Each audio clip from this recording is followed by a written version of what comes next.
Pledge allegiance to the flag of the United States of America and to the republic for which it stands, one nation, under God, indivisible, with liberty and justice for all.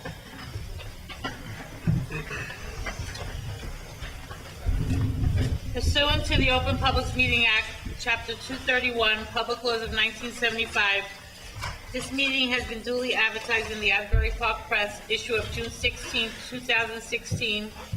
All municipal clerks of the townships and boroughs within the regional high school district have been duly notified, and the requirements of posting of notices have been met. Approval of the minutes. Madam President, before we do, if we could just make a quick announcement on the executive session agenda. Just as noted, prior to the board going into executive session, the board did discuss, in addition to the items listed on the agenda, 3 additional items.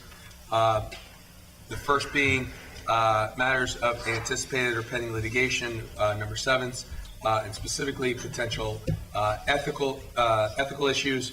And for number 8 on the agenda, that should just be amended to reflect the docket numbers. The first matter is C-128-17, and the second matter's docket number is L2719-17.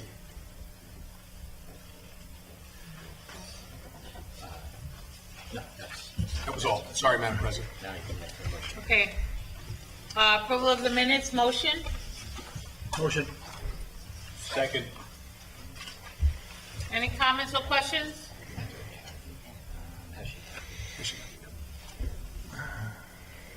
She has? Oh, okay.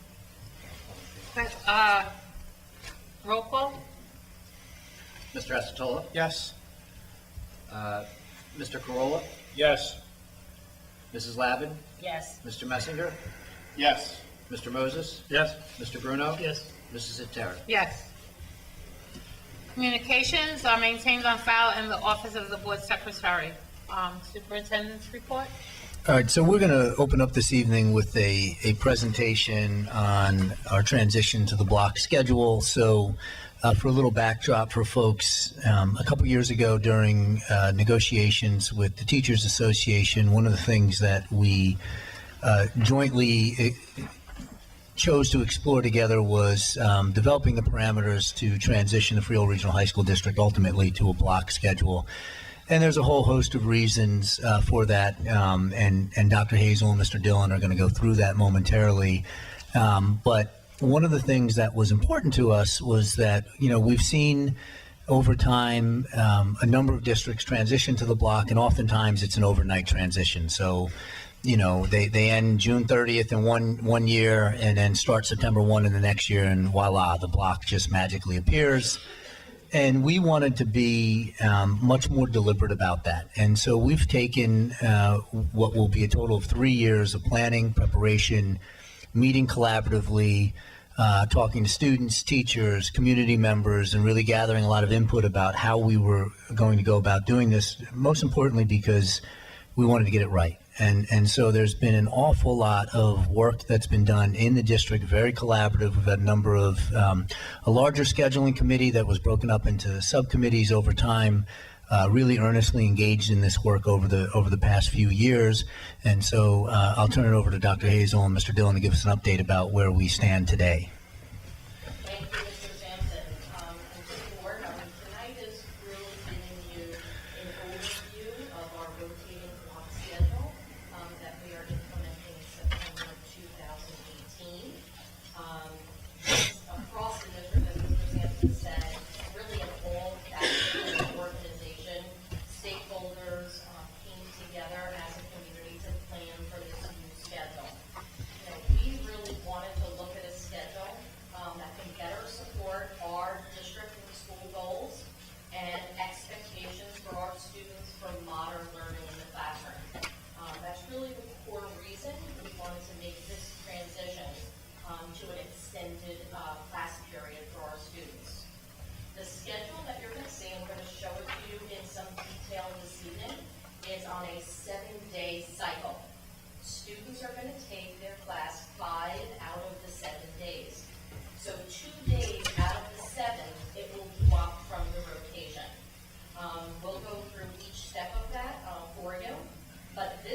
customized and uniquely designed by our district to meet the needs of our students, and the organization. In looking at a schedule such as this, is really to enhance student achievement, learning, and educational opportunities for students. We feel that students will be better served when they can focus in on 5 classes a day rather than 7, even though their schedule is supporting 7 classes, as we have now. The classes are going to meet at different times in the day. So if they have that class that they struggle with the first period of the day, that's going to rotate for them. So the class is not always going to be positioned in the same part of the day.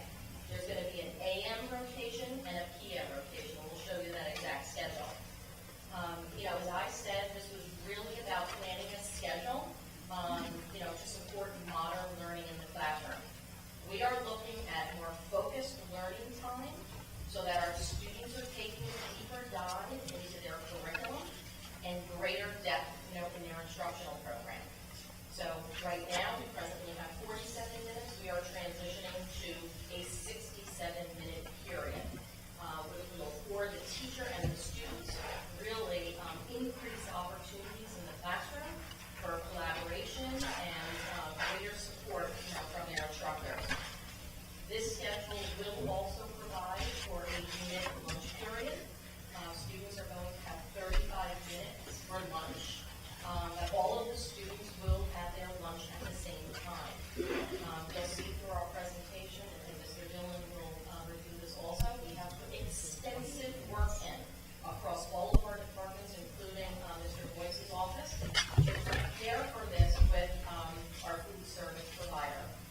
So we're going to see kiosks and different, food kiosks around our building, so that, students can get their lunch with ease and still have time for the benefits of the unit lunch, which we see is really a great opportunity to engage in clubs and activities, to meet with teachers, to meet with counselors. This is really going to be a time where groups can gather together and they're not missing instructional time. And of course, we have a longer lunch period that's going to provide for that support. So again, also since there's fewer classes, there's, less time and less movement in our hallways. So less transition means, less issues that we may have going on, in the hallways, even though we have really good climate and control, but less transition is always good because they're longer time in their classrooms. We go to the next slide. As Mr. Sampson said, this is a 3-year project. And, as all the board members know, and everyone here, when we engage in something here at Critical Regional, we are taking a deep dive, and we want to make sure that we are well planned and well positioned for this change, not just for our students, but also for our staff and our community. So the first step was putting together a scheduling task force. That was broken up into 3 subcommittees.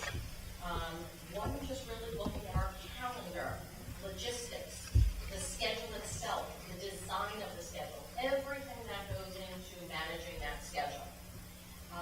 That was chaired by Mrs. Higley, who's here this evening, Mr. Galatola, Ms. Oberson. The members on that committee were Jim Buchner, Katie Pons, Joe Santanacita, and Meg Santanacita. The second committee that we had was our communication committee. We had an extensive plan in place for how this was going to, again, as Mr. Sampson said, this was really a very meaningful collaboration with our FREA. That was really the starting point. Even when we were negotiating the new contract, this was introduced to the FREA members, and they have really, really been instrumental in partnering with us on every aspect of this design. So the communication plan was chaired by Ms. Dow, Ms. England, and Dr. Taylor.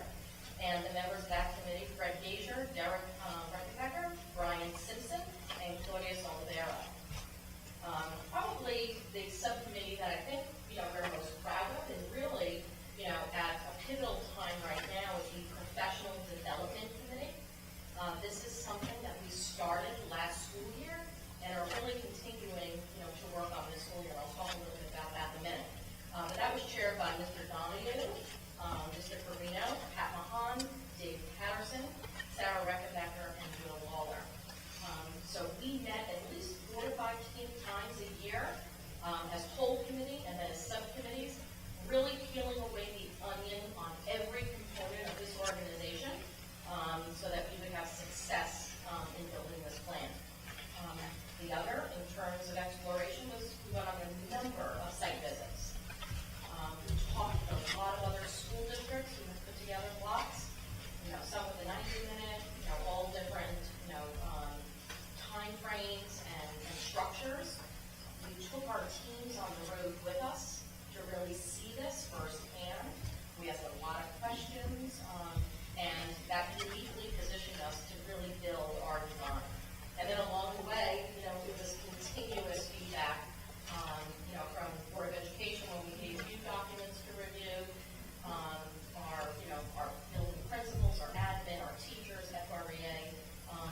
to modernize the learning for our children in the 67-minute period. That work really started last school year, and we are in full continuation of supporting that with work that we have started this summer, these 2 weeks, working with all of the school leaders and academic supervisors.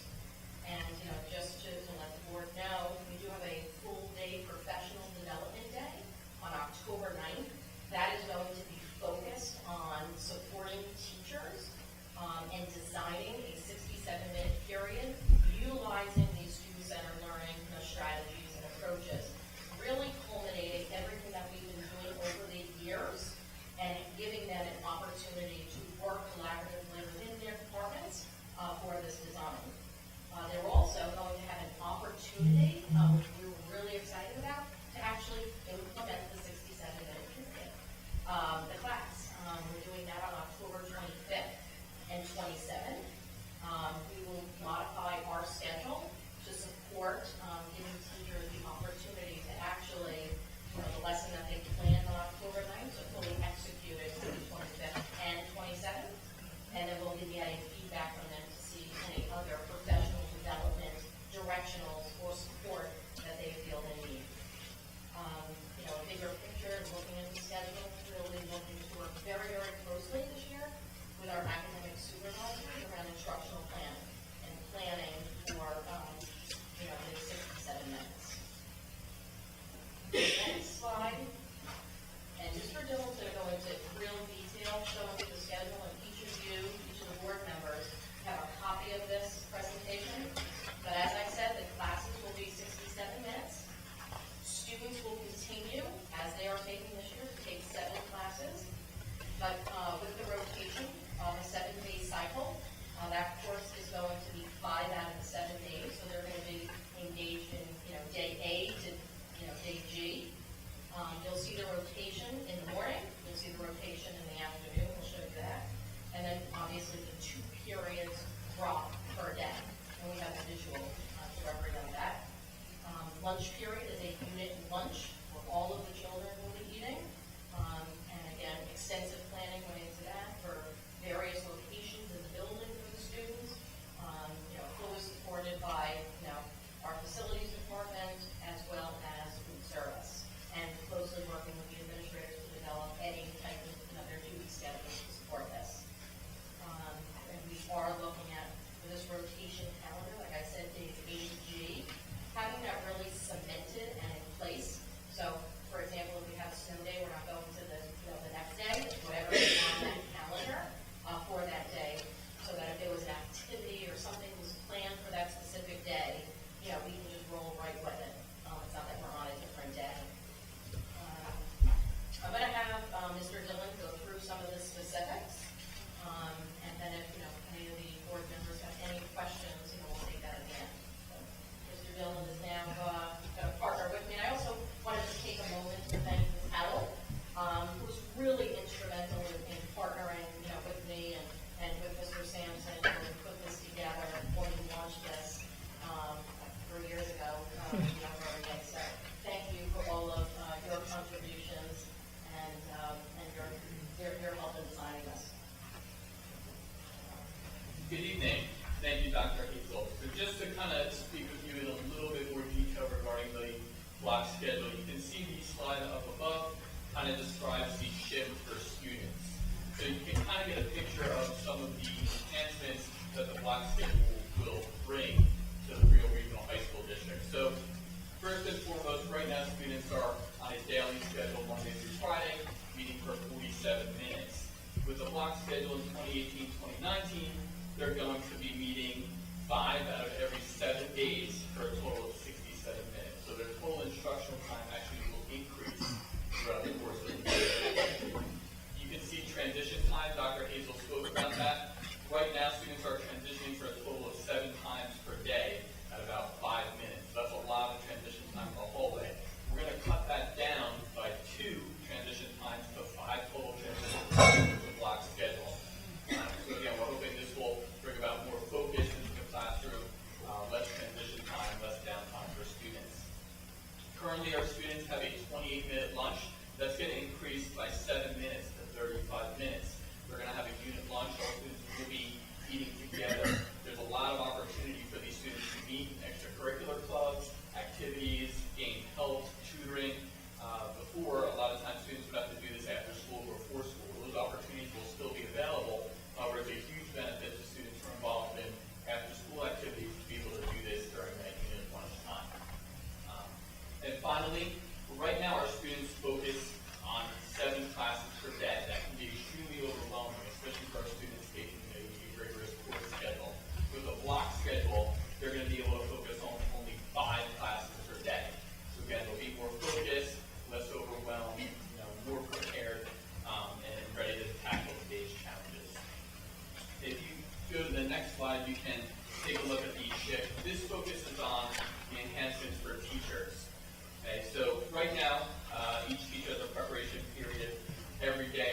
With the block schedule, they'll have a 67-minute preparation period. So a significant increase in the amount of time they'll be able to prepare. As Dr. Hazel mentioned, we're really trying to bring them forward to modernize learning. Students have been learning. That block of time is going to enable them to really produce high-quality lessons, what we're really looking for. Currently, teachers have a duty period where the daily duty period at 47 minutes. Moving to the block schedule, they'll only have a duty 3 out of every 7 days. The duty period will be extended at 67 minutes, but again, instead of a daily duty, it will only be for those 3 days. As we discussed before, teachers have the same lunch schedule. We'll go from a 28-minute lunch to a 35-minute lunch. That will be the same time as students. So again, there's a lot of opportunity for collaboration, a lot of opportunity for extra help during the school day. Finally, again, teachers will, right now they focus on teaching 5 classes per day. When you move to the block schedule, they'll be able to focus on 3 to 4 classes per day. I'm just going to illustrate that. As you go to the next slide, you have a sample student schedule. This is at an early school. I'll kind of walk you through the different colors, what they mean. You'll notice first that the start time for an early school has not changed. The end time is increased by 1 minute from 2:05 to 2:06. If you just take a look at the Algebra 2, day 1, you'll see across the top there's days A all the way through G, that's this 7-day cycle. If you look at that as kind of that beige color, again, Algebra 2, day 1, you can see for A day it meets during the first block, for B day it meets during the second block, and then for C day it meets during the third block. So these students won't be meeting with that teacher every day at 7:30. The advantage to that is students will be fresher, it gives them a different perspective. Again, if students are tired or they're late to school, they're not always missing the same class and the same instruction. It freshens it up for the teachers as well as the students. You can see that Algebra 2 schedule, it then rotates back up to the E day as a first block class, and then back down to a second block. If you take a look at the bottom of the schedule, you notice there's a dropped class section. As Dr. Hazel mentioned, each day 2 classes drop out. So on an A day, it's block 4 and block 7. So the students won't be meeting in those classes that day. However, the next day, you can see if you go to day B, they're meeting in their block 4 and their block 7. So again, there's a 7-day cycle. Within that 7-day cycle, students meet for a total of 5 classes. Each class, again, is 67 minutes with a 35-minute unit lunch. Again, all meeting at that time. If you want to flip to the next slide, this is just a sample teacher schedule. This is an early school. There's also a late school student schedule and a late school teacher schedule. If you look at the teacher schedule, you'll notice, again, they're only teaching 3 to 4 courses per day. So again, they're more focused, more fresh. They still have their daily preparation at 67 minutes. Again, it's a big increase in time, enabling them to prepare for, again, student-centered learning, modernized learning. If you look at A day, the teacher's first class is English 3, and just like the students, it steps down. So if you go to B day, it meets during block 2. On C day, it meets during block 3. You'll notice on A day for this particular teacher, their preparation period is during block 2, and you'll notice that also steps down throughout the schedule. So their preparation period differs as well. Again, this gives teachers advantage. They can prep different times during the day, gives them time to collaborate with other teachers, meet with their supervisors and administration as well. On this particular A day for this teacher's schedule, you'll notice they do have a duty period, and that's that last block, block 5. If you scroll over to day B, you'll notice they don't have a duty that day. Again, they're only having that duty for 3 out of the 7 days, as opposed to their normal daily duty schedule now. Same thing with the classes that drop. This will be something that's heavily advertised to the schools, so the students will know today is an A day.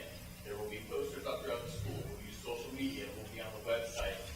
Schools that we've communicated to already doing a block schedule like this have reported that this goes off without a hitch, and the students acclimate pretty quickly, as do the staff. Again, we're going to do everything we possibly can to make it crystal clear to students where they need to be and when. You're certainly free to peruse the late school days for both the student schedule and the staff schedule. The only difference with the late schools is the late schools actually start 1 minute early, as opposed to 8:25 now. We'll start at 8:24. Their end time remains the same at 3 p.m. And just going to scroll to the slide here. So Dr. Hazel and Mr. Sampson mentioned this is a very deliberate process. So there's been a lot of planning that the district has gone into to make sure that this goes off successfully. Again, making sure that our students have access to the type of learning that we're looking for. You can see in our first year, 2015, 2016, that was really an exploration year going out into schools who have already had a block schedule, trying to find what the best fit for us was, and really narrowing down those options and creating a customized schedule that's going to benefit our students here. 2016, 2017, so we're just wrapping up there. Again, a big planning year for us. Dr. Hazel mentioned all the committees that met. This goes down from administration to supervisors, to teachers. Everybody's been involved in this process, again, to make sure that there's nothing that we're missing. We're really doing this to enhance our program here in the district. Professional development for 2016, 2017, that's going to continue into this year. And Dr. Hazel and Ms. Howell have already laid that groundwork with our supervisors this past week, and they're continuing that here. We're really getting our staff ready for student-centered learning and teaching in that 7-minute block. We've got a lot done last year. We continue to move with that push this year so that when September 2018 comes around, our staff are ready to go. And then obviously with 2018, 2019 will be our full implementation. The next slide just will give you a little bit of a timeline as to where we started and where we're headed. Tonight, obviously, August is our Board of Education presentation. There was a executive summary that was prepared, I believe it was in May at the board meeting there. Our plan moving forward this year, again, making sure that everyone's aware of where we're headed. In November, we have our parent-teacher conferences. During that evening, our building administration will be presenting to parents our block schedule. We'll see something very similar to what you're getting tonight. We'll be available to answer questions and make sure that this is communicated to parents. Additionally, information will be posted on the website. We've received this presentation, frequently asked questions document that really kind of outlines hopefully any question that a parent or student or community member will have. Of course, that's a living and breathing document. So as we get more feedback and as we move forward, we're going to add to that and make sure we're being as transparent as possible. Our 8th graders who will be 9th graders for the 2018-2019 school year, they're going to need to know what this schedule looks like, and their parents are going to want to know what they're expected to do. So at our 8th grade orientation, which is held in each school in January, our administrative team, again, will be presenting the schedule to them, the expectations, and really making sure that parents and students feel good about it coming in. We have students who are in our high schools now. They're used to that 47-minute traditional schedule. In the springtime, late March, early April, we're actually going to be visiting with each class, so our current 9th graders, 10th and 11th, and going over presentations similar to this so that they know what to expect for their 10th, 11th, or 12th grade year. Again, they're used to this traditional schedule, so we have plans in place to make sure that they feel good about moving into the 2018-2019 school year. Thank you. Thank you, Mr. Dillon. Thank you, Dr. Hazel. So, just to pick up on that thread, one of the things that is really important to us is that we recognize that folks who have been teaching in a 47-minute compartment, their entire careers need an awful lot of support to make that transition to 67 minutes. And that was one of the reasons why we wanted to really take our time with this in the past several years. Our professional development has really been focused on making that transition. We've spoken to a significant number of students over this process to get their perspective on it, what types of activities, processes, planning, and strategies in the classroom really work for them as well.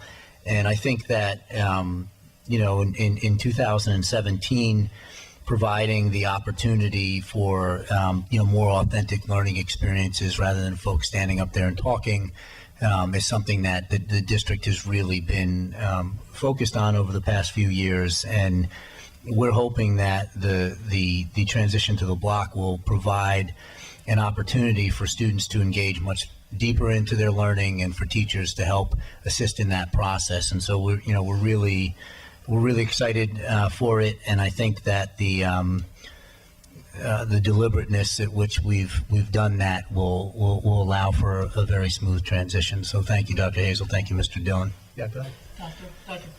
Great job, great presentation. I mean, on paper, it looks great, and I know we've been talking about it for years. Is there one thing about the whole day that even principals can talk about this? Is there any time of the day that you're most nervous about? Would it be lunch? Would it be, have we practiced? Are you going to run through the lunch? I don't know. So I can answer that. I think the biggest issue is lunch, and lunch plays out very differently in the 6 buildings because we have 6, aside from Manalapan and Township that are obviously sister schools, we have very different physical structures. And so the planning behind that, I think, will be the most significant transition. And what we've heard from, so we've talked to dozens of schools in New Jersey that have made the transition to the block. And I came from in my 2 previous districts, we had block scheduling.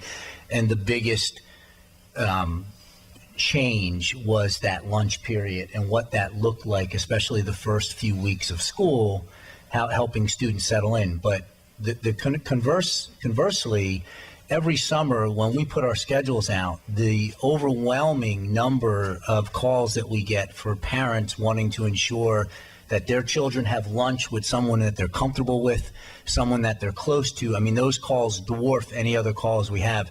This guarantees that every kid in the building has lunch with someone that they would be comfortable with, that they feel connected to in some way. And oftentimes, particularly with our 9th graders, where we see the biggest struggle are students who come new to a high school, maybe don't have lunch period with the students that they really know well, and really sometimes struggle during that lunch period. So we're hoping that this alleviates that. But the biggest hurdle from a logistical standpoint is planning around that lunch. And so we've gone as far as having Mr. Boyce and Buildings and Grounds actually time how long it takes us to set up and break down in different buildings, so that we know we'll have it planned down to the second. We're also looking at flexing our custodial staff in some ways to clean more quickly so that we can move through. But I think that the lunch also opens up an awful lot of possibilities for a student to seek extra help, for a student to go get some other work done that might be collaborative with either other students or with the teacher, and so we're excited for that opportunity. But it's definitely the lunch period. That will definitely be there. Thank you. What about, how does it affect class sizes? Does it affect class sizes? No effect. No? Yeah, no effect. Same. It'll be about the same, and room utilization the same? Same. Yep. I have a quick question. I'm still going back to the lunch period. They're eating throughout the building, right? So you're really not always using your cafeteria any longer. Because, I mean, the whole student body is eating at the same time, so obviously you can't all go to the cafeteria, it's not big enough. So that means you have them spread out throughout the building and go eating in classrooms? Yeah, Always? in auxiliary gyms and classrooms, yeah. All right, and so you're saying that's where your custodial area has to, I mean, I'm thinking of sanitary reasons, as far as this is concerned. I mean, I don't know how they're cleaning up. I mean, those rooms are going to be used right after they eat. So how quick can the custodial staff get in there and clean? So one of the things, is we're betting that kids aren't, when they're in there with a teacher and working at lunch, they're not smearing their mayonnaise and stuff like that, that they're actually just eating lunch, which happens, now. But the larger spaces are where most of the kids, the vast majority of the kids are going to be concentrated. And this is something that, so when we visited other schools that have done this, and when I've worked in other schools that have done this, it's a process that the custodial staff actually figures out very quickly. And it usually takes about 2 weeks at the start of the school year to get it down to a science of how they're cleaning and preparing. And, we purposefully went to other districts with large high schools like ours. And we're told unequivocally across the board that that once the custodial staff really figured out the ebbs and flows of the schedule, which took a couple weeks, that there was no difference between what had always So happened. depending on what class they're in the building, that determines where they're gonna eat. So obviously, if you're in the No, middle of school, you're not going to no, the cafeteria. not necessarily. Oh, okay. So no, they can go wherever they want to So go. everybody wants to go to the cafeteria. How do you control that? Well, so there's 6 minutes of passing before and after the 35 minutes. So the traffic flows of that, they ebb and flow over the lunch period. Everybody doesn't just run down to the lunch period the first minute. Some kids will be doing something else. They'll get down there a little bit slower. I mean, that's the way it works now. So you don't ever have everybody converging on the lunch Yeah, simultaneous. But they're all eating lunch at the same time. That's correct. If I could just, there's more than one point of sale. Right. Okay, that's. So if we're using the main gym, and I think in every school we're using the main gym, as well as some other areas, there's a full, all offerings that are available in the cafeteria will be available in a Kiosk. setup Right. there. So they roll it out. We have this where the storage is.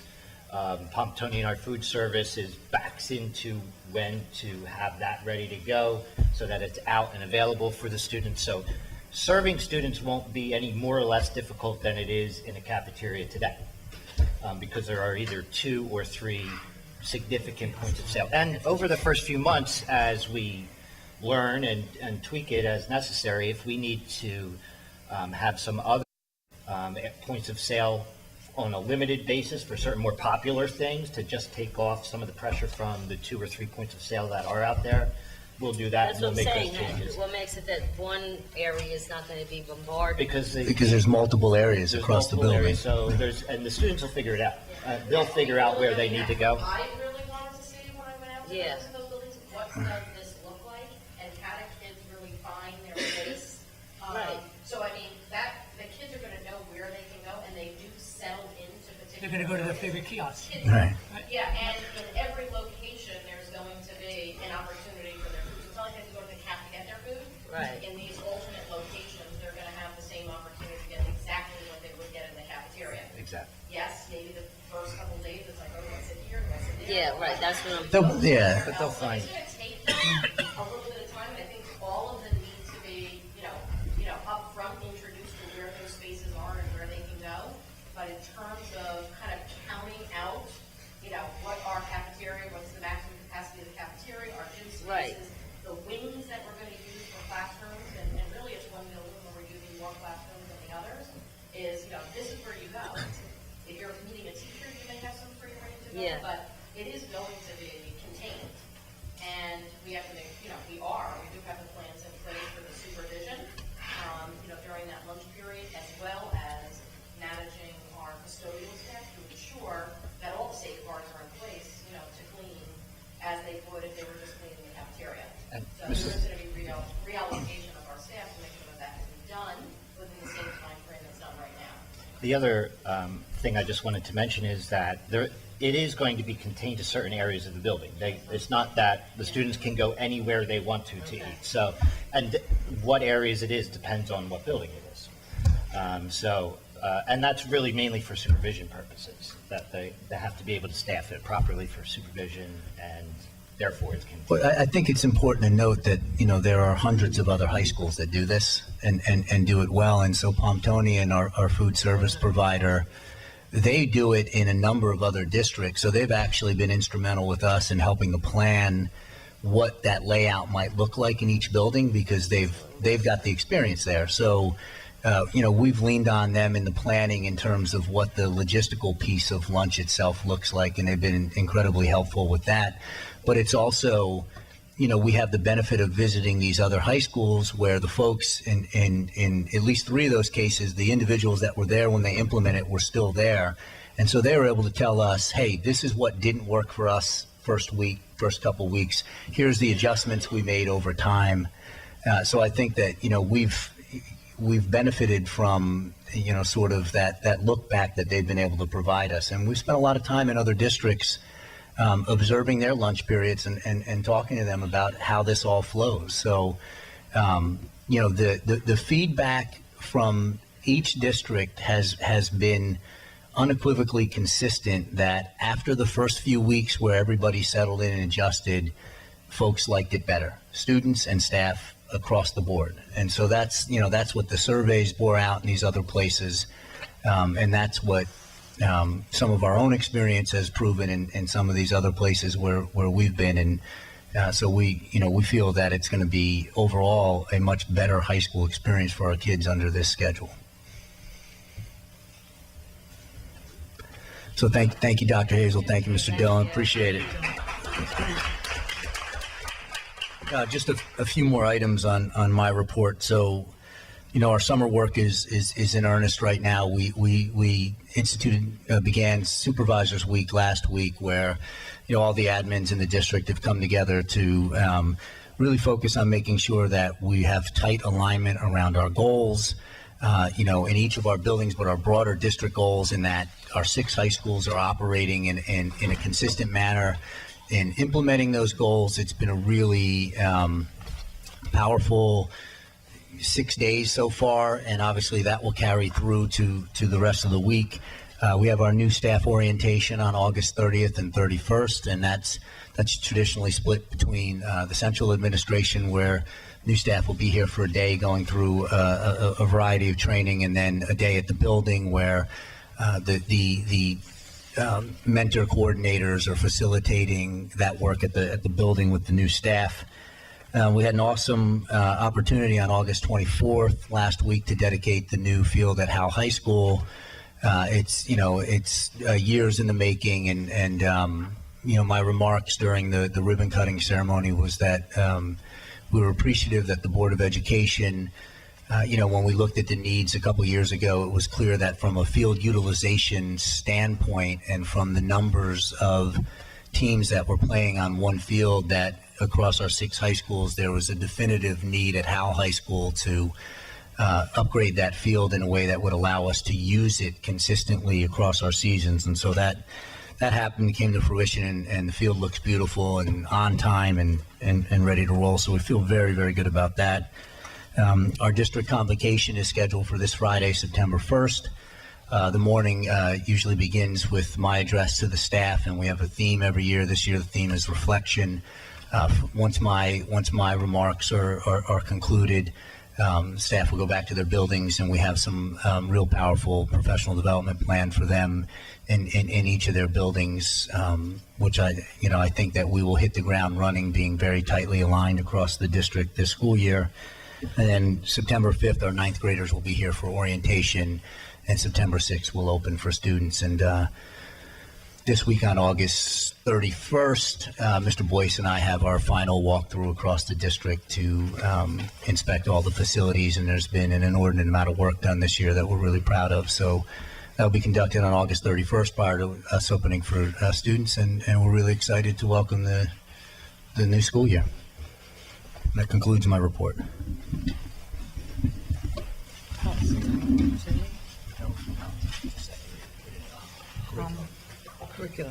Curriculum,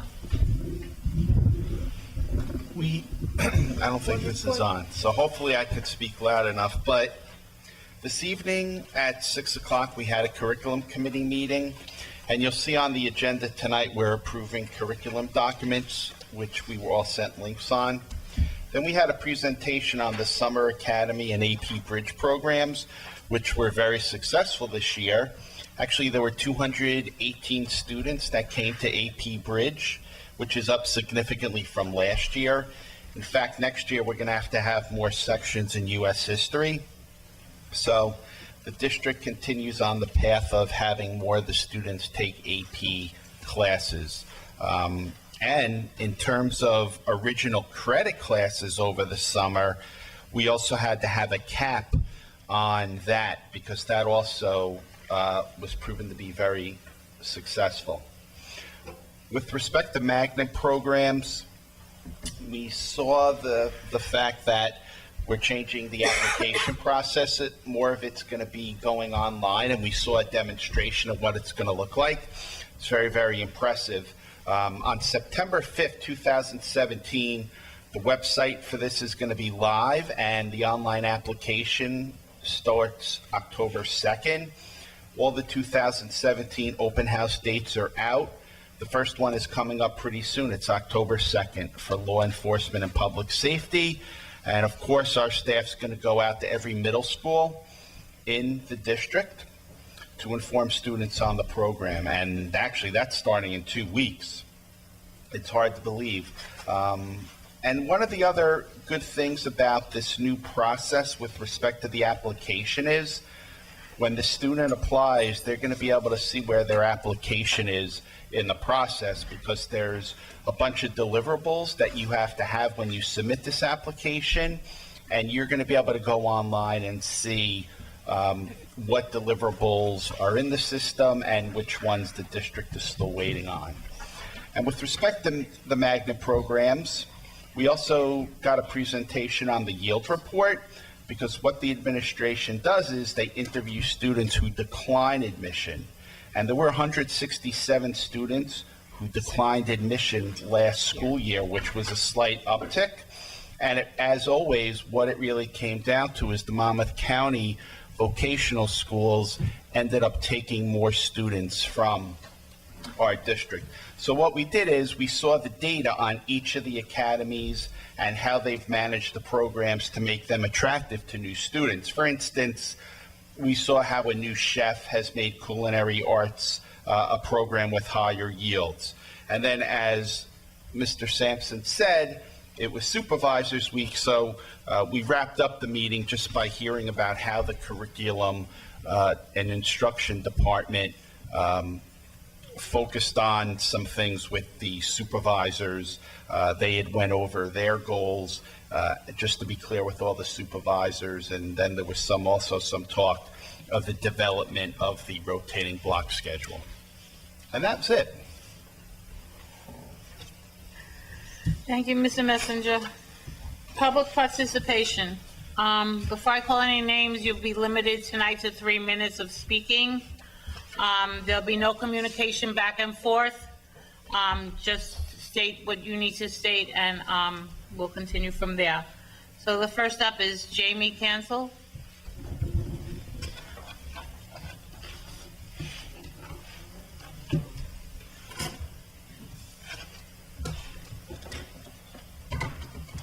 Hi.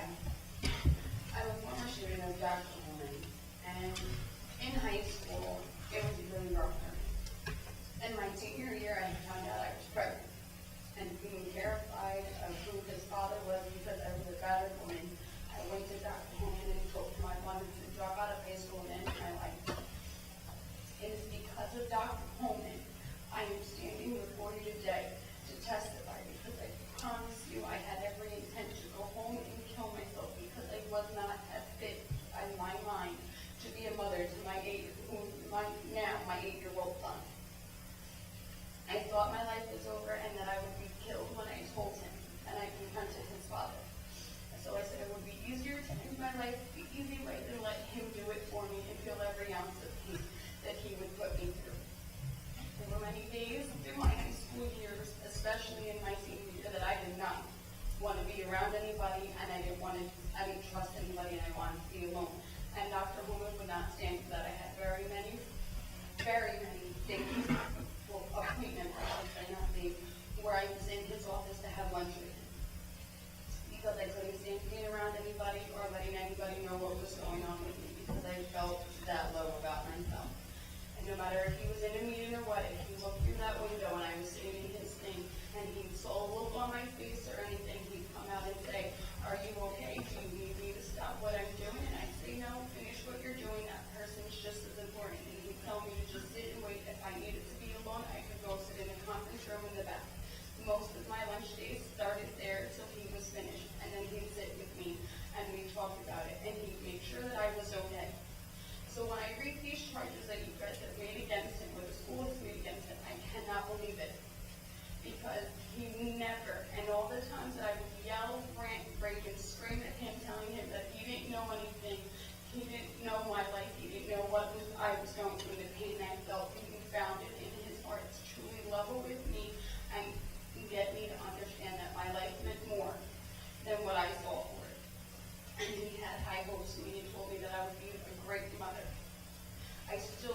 day go through very many mental issues and use this technique that he's taught me throughout. But it was like, when I read these stories, I can't. There's no way he would have ever raised his voice at a student, even when I was yelling. He never raised his voice back at me. He let me rant, rage, scream, yell, cuss, whatever. Told me to calm down and relax. Never once when I felt the need to end my life did he leave my side or make sure that I wasn't okay. If I hadn't gone to see him, he made sure he found me in one of my classrooms to make sure I was okay. So I ask you this, if he's guilty of all these charges, where are the people who were against him to testify against him? Rather than us rallying together for all the positive, where's all the negative for him, of students or parents? That is what I want you to take into consideration. This man you're accused of, with no proof, no valid proof, can do that or say that when he is the sole purpose, I am standing before you today at 27 years old and not dead at 17 like I wanted to be. Thank you.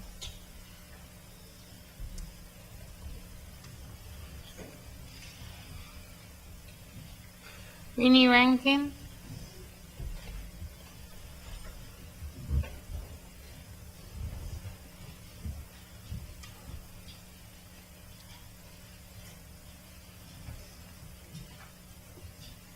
Hi. Thank you for giving me a few minutes to speak. I'm going to try to be as brief as I can. I'm a disability retired school teacher from the regional district, and I gave everything I had to the district that I would never have left if I didn't have to. So that being said, I did work with Dr. Holman for just about 10 years, and I want to say that it is only recently that I'm able to actually drive by the borough without crying, because I miss it so badly. Because this whole case against Dr. Holman has tainted my memories of the amazing years that I spent giving to the borough. I had this whole thing prepared, but it's way too long apparently, so I did have the pleasure of working with him for just about 10 years. By the way, there are many people still working in the regional district that support him wholeheartedly, but of course they can't stand up publicly for him. So being that I'm disability retired, I get to be the mouthpiece. I served in 3 different school districts throughout my time as a teacher.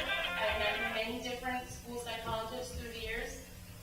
Most of the ones that I met did nothing more than sit in their office and evaluate students that had been referred there for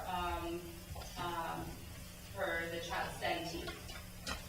The breadth and depth of the result that Brett has had on people is evident by the many, many former students, now young adults, who have stood up on his behalf. Many of these students suffer crippling anxiety that is exacerbated in this exact scenario, and that speaks volumes that they could put that aside in order to be able to speak on his behalf. Also, there are former students living all over the world who have expressed that they're so disappointed that they're not able to be here too. And honestly, I challenge you to find anyone that could say that he had anything on his mind other than the very best intentions for the kids. He was a comfort during times of tragedy, during my time at the borough, and he was a comfort to students and staff alike. Sometimes there's just no replacement for a good trained school psychologist, not the ones that sit in their offices during even those tragic times. Now, regarding the arbitration document, I read it multiple times, backwards, forwards, front, back to front. As far as I saw, there were 6 charges listed. One part of one charge was actually substantiated, none of the others were. And yet, this arbitrator still sided with the district and sustained a tenure charge. I also find it curious that he cited irrevocable differences, which is a reason that doesn't even address the actual tenure charge. I'm going to skip over this part, but I want to talk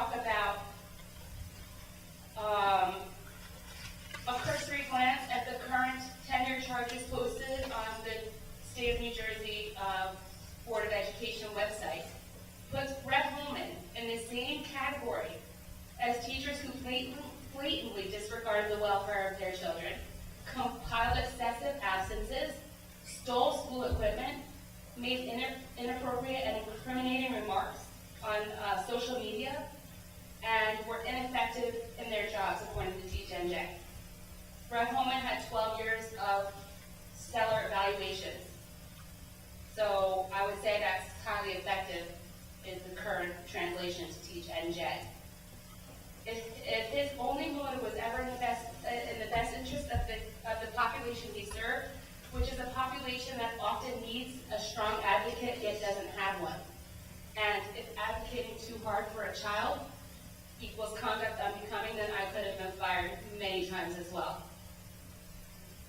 As human beings, I'd like us just to consider this for one moment. Somebody who is innocent and falsely accused will not sit down and stop fighting. It is the ones who have done wrong who quietly accept the consequences of their actions and disappear. And it's something that I've seen on more than one occasion during my service in this district. But the ones who know the truth, they want everyone else to know it because they need it to be known that all they have is their integrity and they have an unstoppable need for people to know the truth. So if Dr. Holman was guilty, why wouldn't he walk away before the circus began?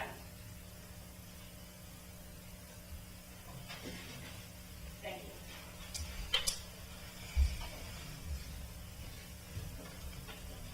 Laura Horn?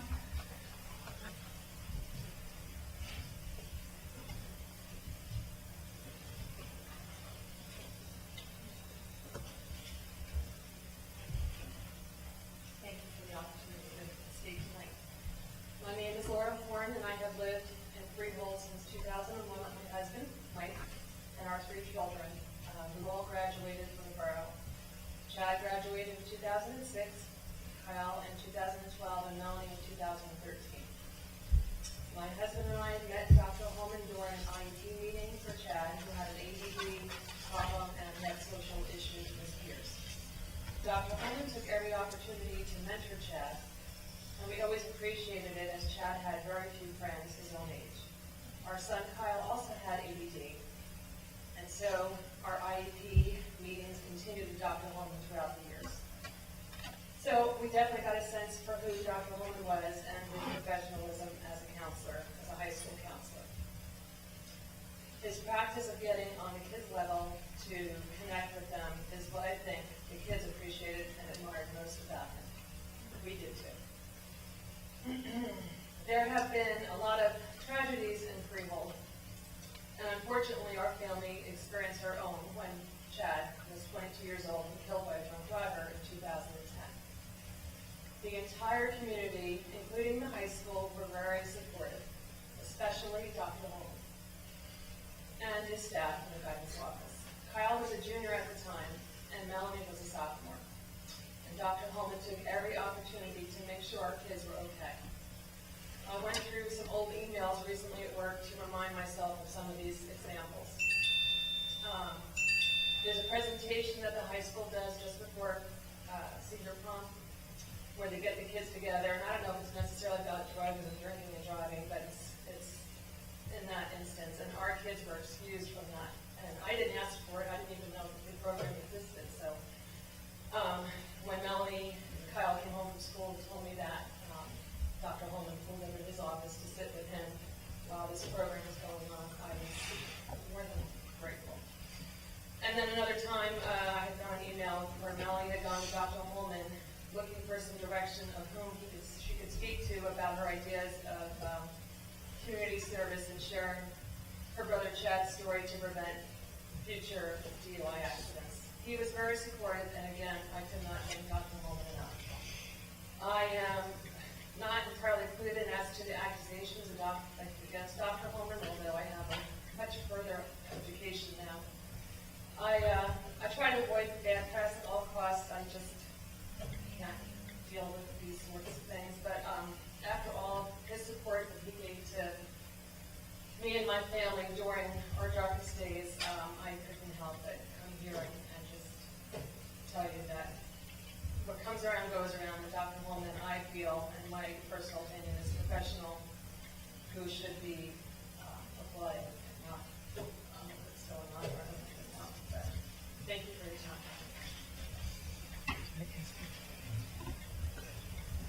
time. Is there anyone else who's not on the list that would like to speak?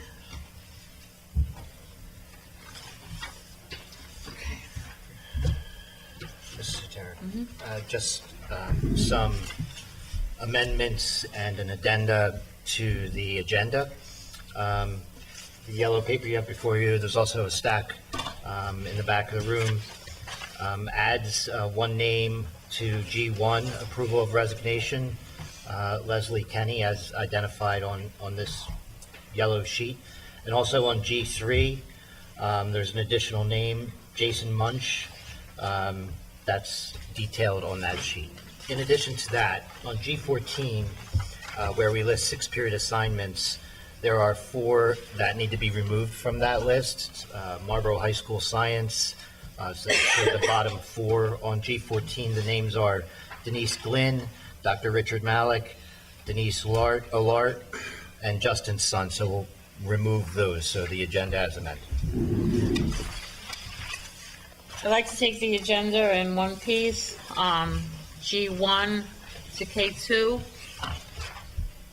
We need a motion. Second. Any questions or comments? Roll call? Mr. Acetola? Yes. Mr. Carollo? Yes. Mrs. Lavin? Yes. Mr. Messinger? Yes. Mr. Moses? Yes. Mr. Bruno? Yes. Mrs. Zatara? Yes. Any old business? I have just something to say.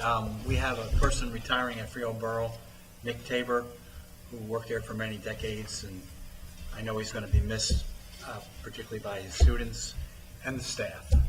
So I just wanted to congratulate him on whatever he's going to do in his retirement. New business?